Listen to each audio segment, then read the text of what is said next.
అనుమానాలు ఇవాళ కలుగుతా ఉన్నాయి అధ్యక్ష. ఊకదంపుడు ఉపన్యాసాలు, ఉత్తర కుమార ప్రగల్భాలు. అధ్యక్ష, వ్యక్తిగత దూషణలతో మార్చురి కంపు కొడుతున్న ఈ సీఎం గారి హేయమైన ప్రసంగాలను వినలేకపోతున్నారు అధ్యక్ష. చెవులకు చిల్లులు పడుతున్నాయి కానీ చేయూత పెన్షన్లకు చిల్లిగవ రావడం లేదు అధ్యక్ష. అధ్యక్ష, ముఖ్యమంత్రి గారు ఇదే అసెంబ్లీలో అధ్యక్ష ఏమన్నారు అధ్యక్ష? ఒక్కనొక్కని తోడుకలు తీస్తా, బట్టలిప్పి రోడ్డు మీద తిప్పుతా అని ఈ సభలో ముఖ్యమంత్రి గారు చెప్పారు అధ్యక్ష. అధ్యక్ష, నిండు సభలో చైర్ను ఉద్దేశించి చెప్పగల ఈ ముఖ్యమంత్రి గారికి ఎంత గొప్ప సంస్కారం ఉందో ఒక్కసారి ఆలోచించండి అధ్యక్ష. సంస్కారానికి ఆస్కార్ అవార్డు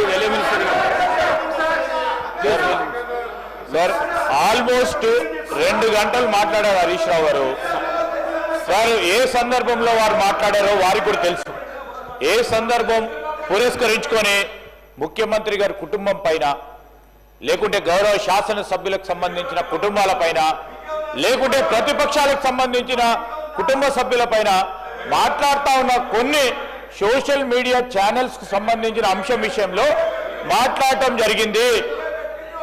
ఈరోజు మేము చెప్తా ఉన్నాము, చట్ట పరిధిలోనే ఏ యాక్షన్ అయినా ఉంటుంది అధ్యక్ష. రాజ్యాంగ పరిధిలో పనిచేస్తూ ఉంటుంది చట్టసభ. ఈరోజు సీఎం గారికి సంబంధించిన వారు చేసిన వ్యాఖ్యలను తప్పుదారి పట్టించడానికి ఈరోజు హరీష్ రావు గారు చాలా పకడ్బందీగా ఒక వ్యూహరచనతో ఏ విధంగా మాట్లాడితే సూచనలను చెప్పుకుంటూ విమర్శలు చేస్తూ ఉన్నారు. సూచనలను చెప్పుకుంటూ విమర్శలు చేస్తూ ఉన్నారు సార్. ఒక్క సూచన చేసి 10 విమర్శలు చేస్తూ ఉన్నారు. నేను ఈరోజు మేము చెప్తా ఉన్నాం అధ్యక్ష, ప్రతి అంశానికి కూడా సమాధానం ఉంది. మా డిప్యూటీ సీఎం గారు తప్పకుండా సమాధానం చెప్తారు. మేము కూడా ఓపికతో కూర్చున్నాం అందరం. ఒక్కసారి కూడా స్పష్టంగా వేరే మాట్లాడలేదు. మేము సభా సమయానికి సంబంధించిన అంశం విషయంలో మాట్లాడుతూ ఉన్నప్పుడు ఎందుకు సార్ సబ్జెక్ట్ ఉంటే సబ్జెక్ట్ మేము మాట్లాడి క్లోజ్ చేయమని చెప్పండి సార్. క్లోజ్ అయిపోయి 2 అవర్స్ అవుతుంది సార్. ఇది సార్ మొట్టమొదటిసారి మాకు ఎప్పుడైనా 2 అవర్స్ ఇచ్చినా సార్ అక్కడ కూర్చుంటే, మాకు ఎప్పుడైనా 2 అవర్స్ ఇచ్చినా 1 అవర్ కూడా ఇవ్వలే, 10 నిమిషాలు కూడా ఇవ్వలే, 10 నిమిషాలు కూడా ఇవ్వలేదు సార్. అక్కడ కూర్చుంటే మేము అదే సీట్లో కూర్చున్నాం. నేను, పట్టి గారు, సీతక్క గారు, జగ్గారెడ్డి గారు, మా పోడం వీరన్న గారు, మా రాజగోపాల్ రెడ్డి గారు.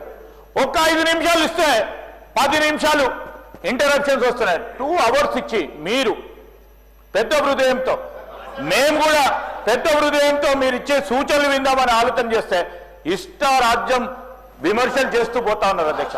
దయచేసి వారికి ఇచ్చిన సమయం ఎక్కువ తీసుకున్నారు. క్లోజ్ చేసి మా గౌరవ సభ్యులు చాలా మంది కూడా మాట్లాడుతుంది అధ్యక్ష. దయచేసి వారికి మా సంఖ్య ప్రకారం మాట్లాడతారు. హరీష్ రావు గారు 1 మినిట్. సభానాయకుడు సభలు లేనప్పుడు ప్రస్తావించడము సరైన పద్ధతి కాదు. ఒకటి. రెండవది, ఈ చర్చ బడ్జెట్కు సంబంధించిన చర్చ కాబట్టి ఇతర అంశాలను తీసుకురాకుండా దయచేసి ఈ సభా మర్యాదలను కాపాడండి. ప్లీజ్ కన్క్లూడ్ చేయండి. Thank you speaker sir. అంటే నేను కూడా ఏం ఆరోపణలు చేయలేదు అధ్యక్ష. వారు సభలో అన్న మాటను ఉచ్చరిస్తూ మాట్లాడాను. సంస్కారం అనేది ఎంత గొప్పగా ఉందని చెప్పే ప్రయత్నం చేసిన, అసలు సంస్కారానికి ఆస్కార్ అవార్డు లేదు కానీ ఉంటే గింటే అది గౌరవ ముఖ్యమంత్రి గారికి ఇవ్వచ్చు అని చెప్పే ప్రయత్నం చేసిన అధ్యక్ష. అంతకుమించి అధ్యక్ష, నేను ఒకటే అంటున్నా అధ్యక్ష, వీళ్ళు అధికారంలోకి వచ్చి 16 నెలలు అయింది అధ్యక్ష. ఎంతసేపు బీఆర్ఎస్ ను తిట్టుకుంటా, ఎంతసేపు ప్రతిపక్ష నాయకుడి మీద ఆడిపోసుకుంటేనే కాలం గడుపుతారు అధ్యక్ష. ఇవాళ ప్రజలు ఏమంటున్నారు అధ్యక్ష?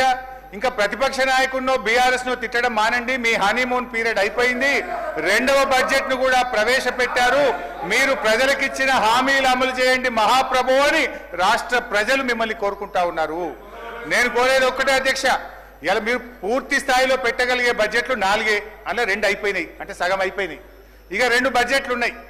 అయితే మిగిలిన 2 కూడా ఇట్లనే మీరు పుణ్యకాలం ఇట్లనే చేస్తే కరిగిపోతుంది అధ్యక్ష. దయచేసి ఇప్పటికైనా ప్రజలకిచ్చిన హామీలు అమలు చేయండి.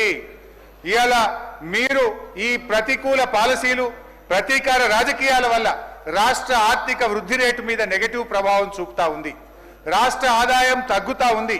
ఇప్పటికైనా మేల్కొనకపోతే రాష్ట్రం ముందు మరింత గడ్డు పరిస్థితిని ఎదుర్కోవాల్సిన పరిస్థితి ఏర్పడుతుంది.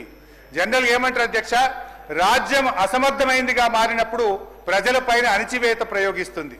ఇవాళ ఈ ప్రజల అనుభవంలో ఏముందంటే ముఖ్యమంత్రి గారి తిట్లు, పోలీసు వాళ్ళ కొట్లు, అక్రమ కేసులు తప్ప ఏం కనబడతలేవు అధ్యక్ష. కేసీఆర్ గారి పాలనలో ప్రజా సంక్షేమాన్ని, అభివృద్ధిని చవిచూస్తుంటే మీరు కొత్త ఆశలు రేపారు. మిమ్మల్ని నమ్మిన పాపానికి జనాన్ని కాటగలిపారు. వైకుంఠపాలిలో పెద్ద పాము మింగినట్టు అయిపోయింది అధ్యక్ష. ఆ మార్పు ఏమిటో జనానికి తెలిసిపోయింది. జనం తీర్పు ఏమిటో ఓట్ల రూపంలో తెలవడానికి ఇక కొంత సమయం మిగిలింది అధ్యక్ష. ఒకటే నిమిషం అధ్యక్ష, 1 minute ప్లీజ్. ఒకటే నిమిషం అధ్యక్ష. ఒక చిన్న కథ చెప్పిన ఉపన్యాసాన్ని ముగిస్తా అధ్యక్ష. ఓన్లీ 1 minute అధ్యక్ష. పంచతంత్రంలో చిన్నయ్య సూరి గారు చెప్పిన కథ అధ్యక్ష. ఇది పంచతంత్రంలో చిన్నయ్య సూరి గారు చెప్పిన కథ అధ్యక్ష. ఒక నక్క ఆహారాన్ని వెతుకుంటూ ఊర్లోకి వచ్చిందట అధ్యక్ష. అక్కడ రజకులు ఉపయోగించే నీలి రంగు ఉన్న తొట్టిలో పడిపోయింది. ఆ నక్కకి ఏమైపోయింది, ఆ తొట్టిలో పడితే ఆ నక్క ఒంటి నిండా నీలి రంగు అంటుకున్నది. ఆ నీలి రంగు అంటుకున్న తర్వాత అది మళ్ళీ అడవిలోకి పోయింది. ఇదేదో కొత్త జంతువు అనుకొని అడవిలో ఉన్న జంతువులన్నీ భయపడ్డాయట అధ్యక్ష. ఈ నక్క కూడా ఇదేదో బాగుంది, అందరు నాకు భయపడుతుందని, నేను దేవుడు పంపిన దూతను, ఈ రోజు నుంచి నేనే మీకు రాజును అని ఆ నక్క అన్నదట అధ్యక్ష. జంతువులు భయంతో అంగీకరించాయి. ఆ నక్క జంతువులను అనేక రకాలుగా కష్టపెట్టే భరించాయి అధ్యక్ష. ఒకరోజు ఆ నక్క పెద్ద సభ పెట్టింది, కొత్త చట్టాల గురించి చెప్తుంది. అంతలోనే పెద్ద వర్షం పడి ఆ నక్క అంటిన నీలిరంగంతా కరిగిపోయింది. నక్క నిజస్వరూపం బయటపడ్డది. మాయ మాటలతో, మారువేషాలతో పెట్టే భ్రమలు ఎక్కువ కాలంలో నిలవదు అన్నది ఆ యొక్క నీతి సూత్రం అధ్యక్ష. వీళ్ళ మాయ మాటలు కూడా ఎక్కువ కాలం నిలవవు. వీళ్ళ మాటలు, వీళ్ళ యొక్క నీతి ఈ రాష్ట్ర ప్రజలకు అర్థమైపోయింది. జై తెలంగాణ, జై కేసీఆర్. బాలు నాయక్ గారు.